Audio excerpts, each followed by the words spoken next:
আসসালামু আলাইকুম ওয়া রাহমাতুল্লাহ। আলহামদুলিল্লাহ, আসসালাতু ওয়াসসালামু আলা রাসূলিল্লাহ। দুঃখ ভারাক্রান্ত হৃদয়ে আপনাদের সামনে কিছু বিষয় নিয়ে কথা বলতে যাচ্ছি।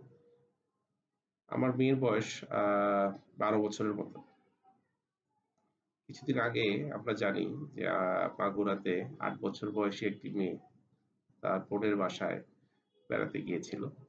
সেখানে তার বোনের স্বামী এবং বোনের শ্বশুর, তার মানে পিতা এবং পুত্র দুজনে মিলে এই ৮ বছরের বাচ্চাটাকে বলাৎকার করে।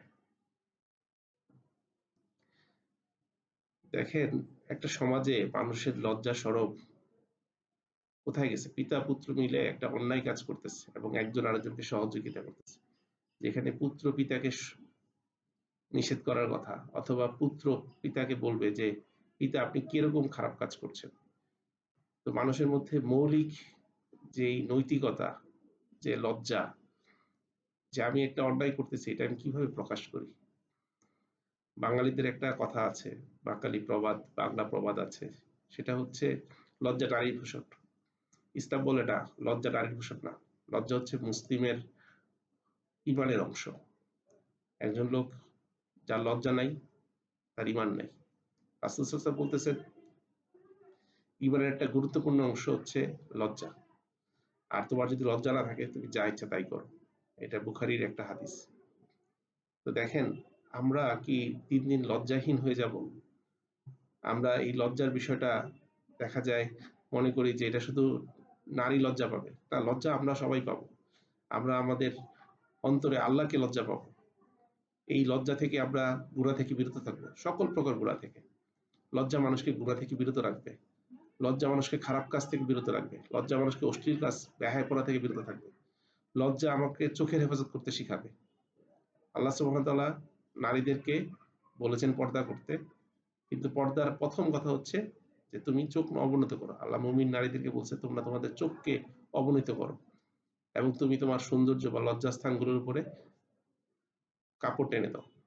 এবং আল্লাহ সুবহানাহু ওয়া তাআলার সাথে, সাথে যারা নিজেদেরকে ঈমানদার দাবি করে, মুমিন পুরুষদেরকে বলতেছেন, তোমরা তোমাদের চোখের পর্দা বা তোমার চোখের দৃষ্টিকে অবনত করো। তার মানে আমাদের সবাইকে আমাদের জায়গা থেকে পর্দা অবলম্বন করতে হবে। পর্দা অবলম্বন করলে সমাজের এই যে নেক্কারজনক ঘটনা, এটা ঘটতো না।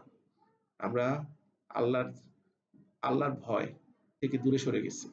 দেখেন, রমাদান আমাদেরকে আল্লাহর তাকওয়া শিখায় যে আমরা গোপনেও অন্যায় কাজ করব না। কারণ আল্লাহ আমাকে সবসময় দেখতেছেন, সবসময় শুনতেছেন।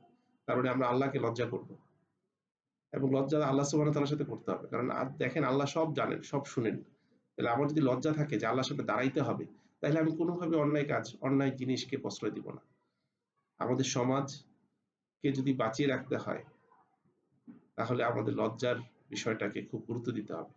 আমরা যে যার স্থান থেকে যেখানে, যেখানে আমরা লজ্জা থেকে দূরে সরে গেছি, বিভিন্ন কারণে আমরা লজ্জা থেকে দূরে সরে গেছি।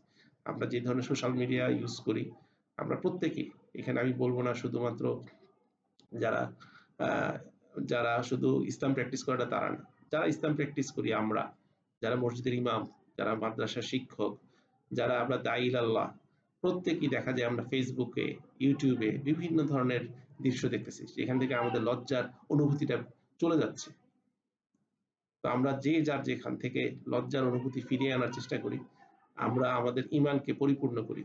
লজ্জার ভূষণে ভূষিত হই। আল্লাহ আমাদেরকে কবুল করুন।